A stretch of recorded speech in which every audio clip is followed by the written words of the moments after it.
On the Sunday before Lent, Cheese Fair, the Orthodox tradition is that we focus on forgiveness. We call it Forgiveness Sunday. We hear the words of Jesus reminding us that unless we forgive one another, we can't hope to find forgiveness from God.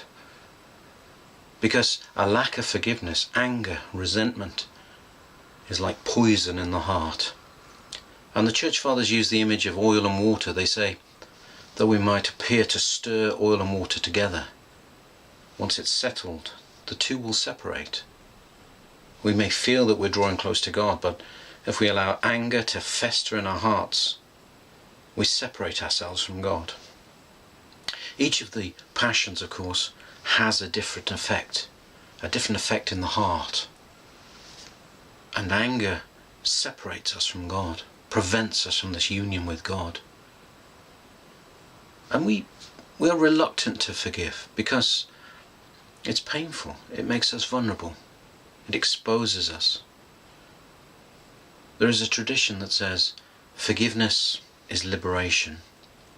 So long as we are reacting to what happens to us, reacting to the things that people do and the circumstances of our lives, we are only a reactor. We are enslaved. When we forgive, we choose to act. We don't simply react. We choose to forgive and we choose to find liberation, freedom. Freedom from what happens and occurs to us. It's freedom from the passion within us. But it is difficult, and our natural instinct is to protect ourselves, put up the barriers, not expose ourselves to this kind of pain.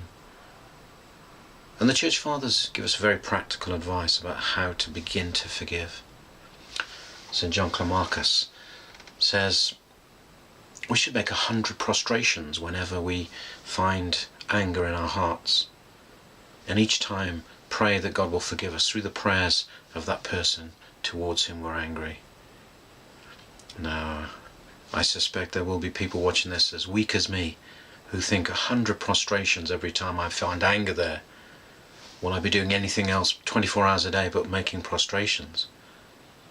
We're not holy monks, but the model, the pattern still applies to us. When we see anger within us, we must always react with prayer. Choose prayer.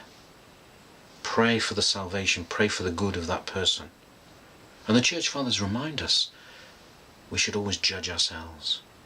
Judge ourselves as the guilty one. Recognize the sin of the anger within us. Call ourselves guilty. Ask for forgiveness as we pray for the other person. The Church Fathers encourage us to forgive, not only to simply find God's forgiveness, but also to allow ourselves to enter into union with Him, to purify the heart, so that the heart will be filled with God's peace, His presence, His joy. We can be filled with God's liberation, His freedom.